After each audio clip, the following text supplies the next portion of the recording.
Hey, this is the Shahs of Sunset, Season 9, Episode 10, To Ahloo or Not to Ahloo. Alright, so we start off with Destiny, Gigi, and MJ. They're at the little lingerie shop, and Destiny is trying to start a new business adventure where it's called Ahloo, hence the name of, the title of the show. And I think it translates to hello. And uh, Farsi, is that what they speak? So she just needs the girls just for a little help and some inspiration, just to see, because it's gonna be like an accessories line. So it won't be just like clothes and stuff. So it'll be like jewelry and things you accessorize with, hats. So that was kind of fun of them, just playing at the store. Who we got? London. Okay, so I did want more of London, but I just feel like I don't know, why are we giving her these weird 101s with these people? Like it's weird almost. I don't know. Do y'all get that vibe? It's like, so is she the team therapist, the team shaman, the team's relationship coach? Like, she's still is this what London is doing? It's kind of hilarious at this point. And her outfits is like, because we know she's a butch lesbian, I guess. She's not necessarily femme, so she wears a lot of button ups with some slacks, and it's like, girl, I don't know. It's not ugly. It's just not cute. It's just her. It's just London. She's a cool person though. I just feel like, where can we find her to fit in here? And having her do this is kind of almost just weird and awkward. But she sits with Reza, and they kind of talk about this thing where, okay, so she just says, look, I saw Shams. I saw baby Shams, and I loved him. I don't even like babies, but he was just so cute. And of course, Reza like, bitch, I ain't never met the baby before. Everybody keep meeting the baby. No, you trying to tell me you met the baby? I don't even know. I'm just so. And she like, no, you go see the baby. What do you mean? You like, girl, you don't even know us like that. Like, I'm not even allowed because of this restraining order against Tommy. And she like, oh, I'm sorry. You know what? Well, change the subject real quick. I got my tarot cards here. Let me pull a few things for you, and let's just see what the spirits got to say. So she flipped that real quick, because I know she probably felt bad, like, shit. And she just tells him, like, look, I see in the cards that you and Tommy is just gonna come together and everything's gonna work out just fine. And he's like, all right, I hope so. So, I mean, we all hope so. And Jesus, London. Just, where I say nothing against her, I just feel like they keep throwing her in these weird 101s with everybody instead of just having her interact more with the group and not just be all on some spiritual crap, because I'm all into the Zen.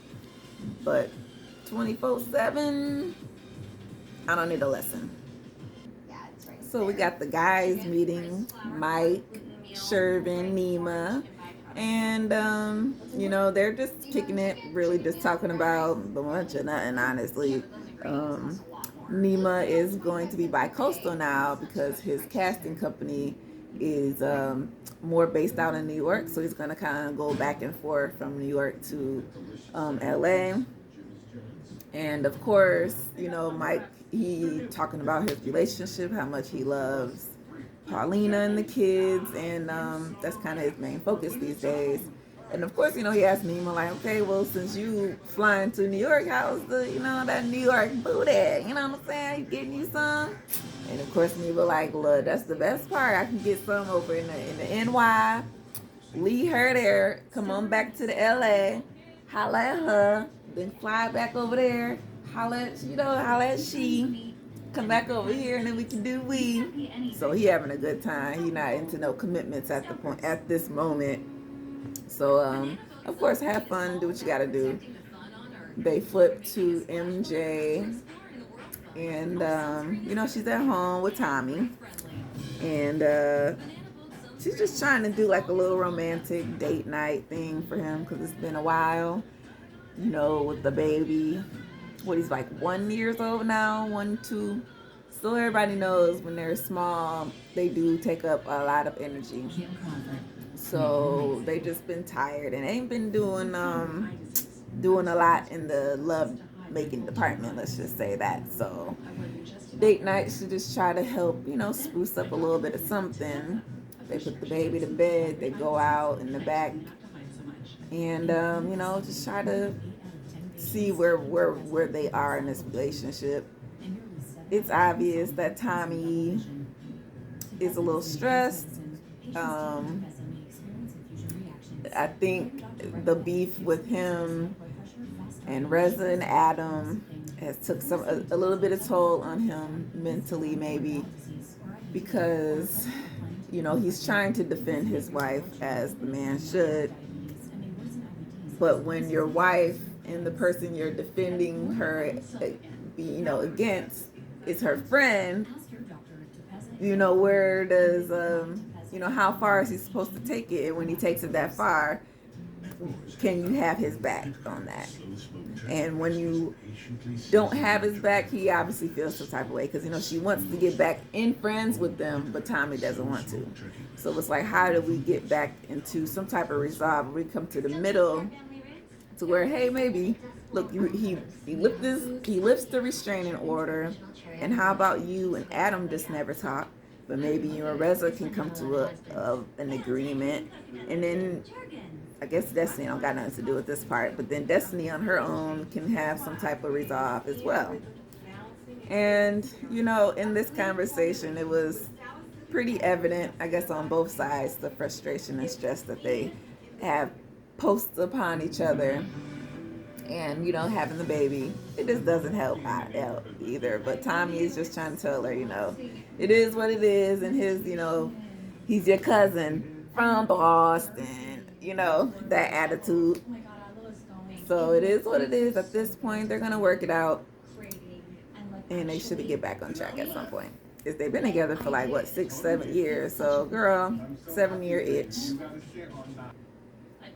So Gigi and Sherman actually sit down, which is a little surprising because we know that Gigi and him kind of fell off. Like, I think the last interaction that they had was actually pretty hostile. She was gonna try to hit that fool like Sherman. When Glotnessa got out, yeah. I just can't remember what party it was. But she's like, look, I'm on this new journey. I got this new baby, so I'm changing, for the betterment of our lives, for my son's life and my life. And doing that means that I have to reconcile some of my friendships. So of course she was working on the MJ one, working on the Reza one, and then she has Mike, which I think she decided that she wasn't going to fix. She just was going to leave Mike where he was at, which is fine. But with Shervin, since they did work cool back in the day, it was like, look, how about, we just start all over. We try to forget all that bull that we went through with each other, and let's try to get back on the right track. And Shervin was down for it, because he kind of misses her as a friend as well. And I guess they kind of got back on the right track. Wasn't that much to that. And of course they're talking about dating and relationships. And Gigi's like, look, yeah, I want like a polyamorous relationship. Nothing too serious. I just want to be the main bitch. And then he can go and have, a couple other sides. And I might have like another side. But we still got our main and we come together. And then I got my, my son got raised. He ain't got to do nothing. I got this. So I see what she mean. It keeps less stress on you, what I'm saying, without having to deal with all the rules and regulations of just dealing with one person. So go ahead, G. Go ahead. So we got Vita and MJ. They go do a little yoga, since Vita doesn't really work and things like that, just something to help keep her busy and, you know, motivated. So I thought that was kind of cool. My hair is all over the place, y'all, all over the goddamn place. Anyway, and you know, she just opens up to her mom about her relationship with Tommy because, you know, they're at this little crossroad at this moment, and it's like, how do I get over this hump with my husband to where, you know, we make sure that we stay together and loving and not go in this place that's dark and, you know, gonna break us apart. And of course, you know, Vita, as the mom, has her little advice, you know, whether she wants to hear it or not. But, you know, Vita is actually, you know, not too harsh with this one, and, you know, just lets her know, like, look, me and your dad had our problems, yes, and I do know, you know, one thing was it didn't work out when I knew that your dad did not want to, you know, help, did not want to pursue the help, like, you know what I'm saying? Like, if he not putting in the effort, then that's how you would know. So,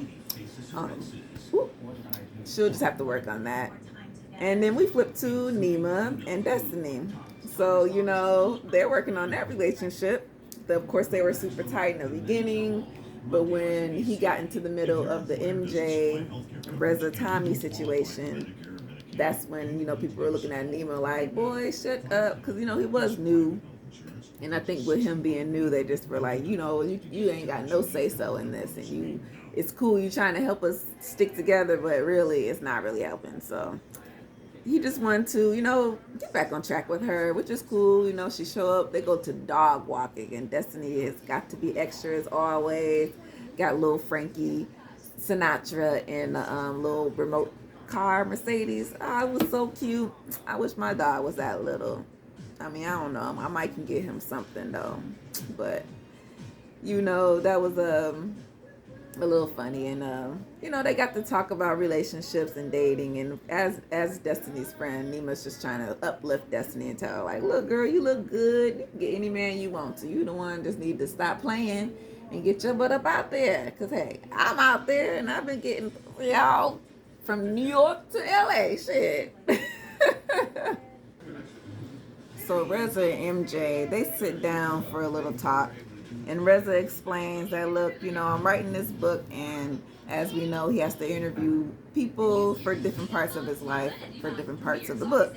So of course, his coming out story, it involves MJ because that's his best friend. They've been friends forever, and she's been there every step of the way.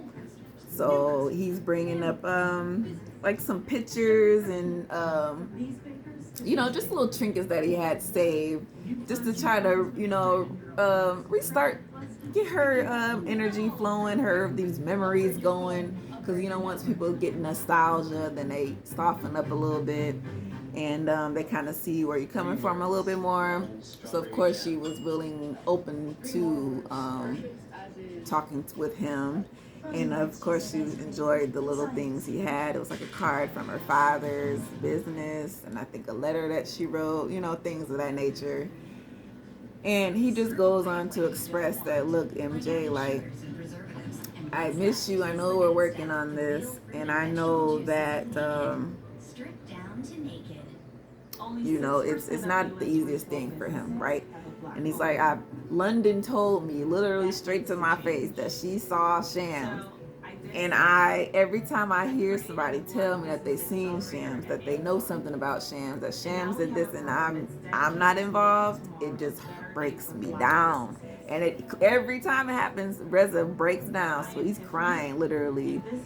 And she's like, I know it's upsetting, but you know, I think the next step will be, well, she didn't necessarily say this, but he did. She was thinking it, but he said it, which was the restraining order. I think if I lift this restraining order, that'll be step number one. And then I am going to come to Tommy with a different approach, and hopefully I can apologize, he can apologize, and then we can move on, and I can be back into your life, and I can meet the baby. And MJ was like, yes, that's exactly what I want. I need for you to come over to Tommy, because he's just not budging at this point to come over to you. So lift the papers and let's see what it do. All right. So Gigi is at her house and Destiny comes over, and Gigi is actually moving. She ended up finding the house, so she's packing and things in the midst. But she's like, I want to plan a camping trip for everybody. In her mind, she's like, look, we nature outside, the wilderness, the trees, the sun, the moon, the grass, the air. You get into it and you will rejuvenate yourself. Like, if you ever if you want to look up grounding, that's when you kind of go outside barefoot and you just let you feel the grass and the sand and dirt between your toes, and you just kind of meditate. Try it out. It does actually help. It really does. It relaxes you and all that good stuff. And Destiny's like, oh my God, outside, the grass, the dirt, ooh. But I'm gonna go, we're gonna do it together, and hopefully we can kumbaya over the fire. So, we end the show pretty much like this. Reza going to Adam, and they're at the park wrestling and whatnot, because, ever since that restraining order, Adam done went and got him some karate classes. He's trying to black belt himself to prepare, just in case Tommy come up around there again, nigga, I got you. Woo, woo, woo. And Reza like, well, I met up with Maris, and I kind of just made a quick decision, which was I'm going to lift up the restraining order. And I know I should have talked to you first about it, but I just acted on the impulse because I want to see the baby Shams. Well, Adam's like, okay, yeah, I'm upset, obviously, because one, you didn't come to consult me first. Two, when this restraining order came into play, I got most of the blame for it and the tax for it, and I wasn't very comfortable with that. And because he actually did just kind of took it and accepted it. And so right now, honestly, if we lift it, where's the consequence to Tommy? Like, what are we teaching him? That he can just go ahead and do it again? Like, so that's why he kind of just wants to keep it. But then he's like, okay, so yeah, but if I keep it and tell you not to lift it, then now, I'm the bad guy again, because now it's all my fault. So he has his reservations about it, obviously. And, but Reza's just trying to say, like, look, I know the way I went about it, I just made the decision out of impulse, of course, and I probably shouldn't have did that. But it's just kind of where I'm feeling that I want to go towards in this journey to be back friends with MJ. It has to be done at some point. It doesn't mean that we have to be friends with Tommy or anything, but it just means for me and MJ to move forward. Tommy is going to take a little bit more, obviously. And it's going to actually be more with you and Adam, because let's say me and him be cool, then now it's your turn. So Adam says, okay, fine. I understand how you feel. I think we should still keep the restraining order, but I will compromise on some level to where you can go and reconcile with Tommy. And in the midst of that, I guess I can come around and lift it. But at this particular moment, no. So it is what it is. The Shahs of Sunset. Hopefully everybody gets back on the right page. This whole episode was just about friendship and making up, and this journey is kind of like the precursor to the bull. We always got one little quiet episode before the storm, and I think this was it. So it wasn't that much. I'm just talking a lot just to give y'all something to listen to. So I will catch y'all for the next one. Yeah, peace out. Peace. Hope you enjoyed.